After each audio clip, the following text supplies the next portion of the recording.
Assalamualaikum warahmatullahi wabarakatuh. Perkenalkan, nama saya Sabrina Adel Gustaf Alisan dengan NIM 2021 6911000003. Di sini saya akan mempresentasikan artikel yang berjudul Pengaruh K-pop terhadap remaja Indonesia. Belakangan ini, K-pop begitu mewabah di kalangan remaja di Indonesia. K-pop tidak hanya soal musik, ada juga drama dan juga sekaligus memperkenalkan budaya-budayanya. Banyak kalangan remaja yang tidak mampu menyaring setiap budaya asing yang masuk, sehingga berimbas terkena dampak negatif dari budaya asing tersebut. Di era globalisasi saat ini, dengan kemajuan teknologi yang begitu pesat, unsur budaya asing dari suatu negara bisa sangat mudah untuk masuk ke negara lain. Tentunya budaya asing yang masuk akan berdampak pada budaya asli pada negara tersebut. Hal ini tergantung bagaimana cara setiap individu menyikapi budaya asing yang masuk, sesuai atau tidaknya dengan norma-norma budaya asal yang ada. Selain musik K-pop, drama Korea juga berhasil mencuri perhatian sejumlah remaja di Indonesia. K-pop kepanjangan dari Korean Pop atau musik pop Korea. Biasanya musik pop Korea mengusung musik dance, beraliran hip hop, serta unsur koreografi serta kostum yang menarik. Merebahnya Korean Wave atau demam Korea bagi remaja di Indonesia memicu minat untuk mempelajari bahasa asing, di mana hal itu bisa mempermudah mereka untuk mencari pekerjaan dengan keahlian bahasa asing yang dimiliki. Kemampuan bahasa asing ini juga bermanfaat bagi pelajar yang ingin melanjutkan jenjang pendidikan yang lebih tinggi di luar negeri seperti Korea Selatan. Pelajar tidak perlu lagi mengikuti kursus bahasa Korea dengan biaya yang mahal, sebab dengan belajar secara otodidak pun mereka mampu menguasai bahasa Korea dengan mudah, seperti mendengarkan lagu-lagu K-pop dan menonton serial drama yang akan menambah kosakata dan pemahaman mereka tentang bahasa Korea. Hal ini membuktikan bahwa kemampuan bahasa asing akan memberikan keuntungan tersendiri baik dari segi aspek keuangan, sosial, karir, dan komunikasi yang lebih luas ke kancah internasional. Masuknya K-pop di Indonesia selain memicu minat pelajar untuk mempelajari bahasa asing, musik K-pop juga menginspirasi kehidupan remaja Indonesia menjadi lebih berwarna. Dan juga idola mereka akan menjadi penyemangat mereka untuk meraih masa depan yang lebih cerah. Selain itu, masuknya K-pop memberikan keuntungan tersendiri untuk pengusaha.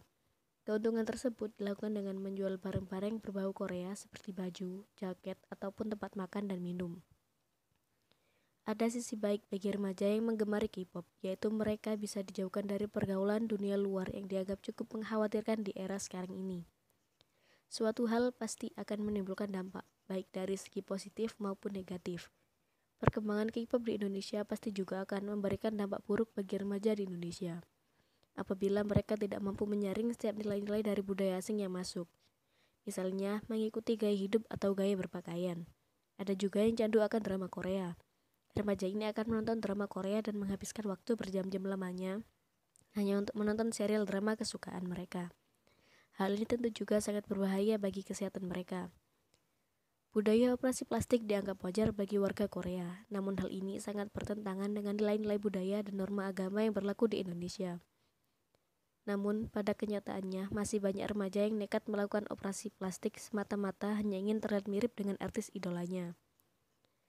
Rasa cinta yang terlalu fanatik terhadap sang idola juga membuat remaja sering membuang-buang waktu hanya untuk mencari tahu semua hal kehidupan sehari-hari sang idola. Hal ini membuat waktu pelajar yang seharusnya digunakan untuk belajar terbuang sia-sia sehingga menurunkan minat belajar dan prestasi belajar di sekolah.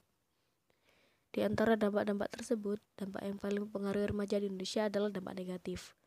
Hal ini membuktikan bahwa masuknya K-pop memberi pengaruh yang buruk bila setiap individu tidak mampu menyaring mana hal yang baik dan mana yang buruk bagi dirinya terkait berubahnya Korean Wave tersebut.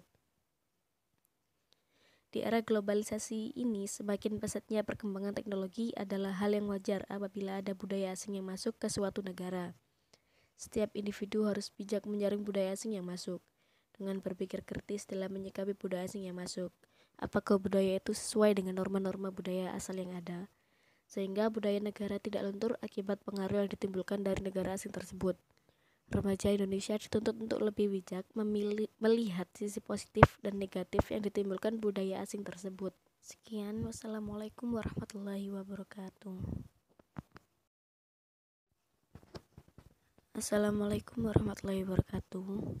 Perkenalkan, nama saya Sabrina Adil Gustaf Alisan dengan NIM 20216911000003. Di sini saya akan mempresentasikan sebuah makalah yang berjudul Pentingnya Kesehatan Mental bagi Remaja. Karya ilmiah yang berjudul Pentingnya Kesehatan Mental bagi Remaja ini membahas bagaimana seorang remaja memiliki gangguan kesehatan mental. Tujuan penulisan karya ilmiah ini adalah untuk memberitahukan kepada banyak orang tentang pentingnya kesehatan mental bagi remaja, agar mereka semua dapat mengetahui apa saja penyebab seorang remaja mengalami gangguan kesehatan mental, dan apa saja upaya untuk menjaga kesehatan mental bagi remaja. Masalah kesehatan mental telah mempengaruhi anak-anak dan remaja, termasuk depresi, kecemasan, dan gangguan perilaku yang merupakan respon langsung terhadap apa yang terjadi dalam hidup mereka. Perawatan kesehatan mental untuk remaja adalah hal yang sangat penting, namun sering diabaikan oleh masyarakat.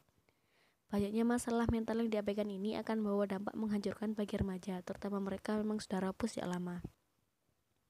Dukungan serta hubungan yang kuat dengan keluarga dan orang-orang terdekat dapat memiliki pengaruh langsung dan positif pada kesehatan mental bagi remaja. Bahkan hubungan emosional yang baik dapat mengurangi kemungkinan remaja mengalami masalah kesehatan mental. Kesehatan mental adalah cara untuk menggambarkan kesejahteraan sosial dan emosional. Anak-anak dan remaja membutuhkan kesehatan mental yang baik untuk berkembang dengan cara yang sehat, membangun hubungan sosial yang kuat, beradaptasi dengan perubahan, dan menghadapi tantangan hidup. Kesehatan mental berkaitan dengan kemampuan seseorang berpikir, berempati, berperilaku, serta berinteraksi dengan orang lain. Kondisi mental akan mempengaruhi seseorang dalam bertindak dalam kehidupan sehari-hari. Tanpa penanganan yang tepat, kesehatan mental dapat berdampak pada kondisi fisik, seperti sakit kepala, mual, hingga kelelahan. Penting untuk mengetahui faktor yang bisa mempengaruhi kondisi mental serta cara mencegahnya demi terhindar dari gangguan kejiwaan. Rumusan masalah. 1. Apa saja faktor penyebab remaja mengalami gangguan mental? 2. Jenis gangguan mental apa saja yang muncul di masa remaja? 3. Bagaimana upaya kita mengatasi gangguan kesehatan mental bagi remaja? Tujuan makalah. 1. Menjelaskan faktor penyebab remaja mengalami gangguan mental. 2. Menjelaskan jenis-jenis gangguan mental yang muncul di masa remaja. 3. Memaparkan upaya untuk mengatasi gangguan kesehatan mental bagi remaja. Kesehatan mental. Kesehatan jiwa atau kesehatan mental adalah keadaan sejahtera di mana individu menyadari potensi yang dimilikinya, mampu menanggulangi tekanan hidup normal, bekerja secara produktif, serta mampu memberikan kontribusi bagi lingkungannya. Gangguan kesehatan mental dapat mengacu dari berbagai kondisi pada kesehatan mental. Gangguan mental dapat mempengaruhi suasana dalam hati, pemikiran, ataupun tingkah laku. Masalah gangguan mental dapat terjadi sewaktu-waktu, namun masalah kesehatan mental akan menjadi penyakit mental apabila terdapat tanda dan gejala yang dapat mempengaruhi kinerjanya, sehingga ia pun akan mengalami stres. Masalah kesehatan mental ini biasanya rawan terjadi pada remaja yang berada di bawah usia 14 tahun. Faktor yang menimbulkan terjadinya gangguan mental pada remaja. Gangguan kesehatan mental dapat dipicu oleh berbagai faktor, mulai dari faktor genetik, psikologis, biologis, maupun dari faktor lingkungan. Biasanya penderita diawali dengan mengalami stres yang kemudian menjadi depresi. Berikut ini yang menjadi penyebab timbulnya gangguan pada kesehatan mental antara lain. 1. Terpicu dengan suatu hal. 2. Faktor agama. 3. Orientasi seksual. 4. Traumatis atau kehilangan seseorang. 5. Fobia. Faktor lainnya termasuk kondisi rumah tangga dan kekerasan seksual yang rentan menimpa para remaja. Jenis gangguan mental yang rentan dialami remaja. Melansir dari WHO, berikut jenis-jenis gangguan mental yang dialami remaja. 1. Gangguan emosi. 2. Masalah perilaku. 3. Gangguan makan. 4. Psikosis. 5. Menyakiti diri sendiri hingga bunuh diri. 6. Perilaku pengambilan risiko. Upaya untuk mengatasi gangguan mental bagi remaja. Dengan menjaga kesehatan mental, maka kamu merasakan beberapa efeknya seperti suasana hati yang membaik, membangun ketahanan, dan membantu menikmati hidup secara keseluruhan. Berikut adalah beberapa hal sederhana yang dapat meningkatkan kesehatan mental. 1. Katakan hal positif pada diri sendiri. 2. Fokus pada satu hal dan satu waktu. 3. Olahraga. 4. Terbuka pada seseorang. 5. Lakukan sesuatu untuk orang lain. 6. Tidur tepat waktu. Kesimpulan yang dapat diambil dari makalah ini adalah kesehatan mental membantu meningkatkan kemampuan konsentrasi dan fokus yang baik. Kesehatan mental yang baik membuat seseorang berpikir dengan baik. Ini mengakibatkan fokus dan perhatian mereka lebih terarah dan juga mempermudah untuk memiliki koneksi dengan orang lain. Sedangkan orang yang memiliki kesehatan mental yang buruk biasanya tidak mudah fokus dan selalu merasa terganggu. Sekian, wassalamualaikum warahmatullahi wabarakatuh.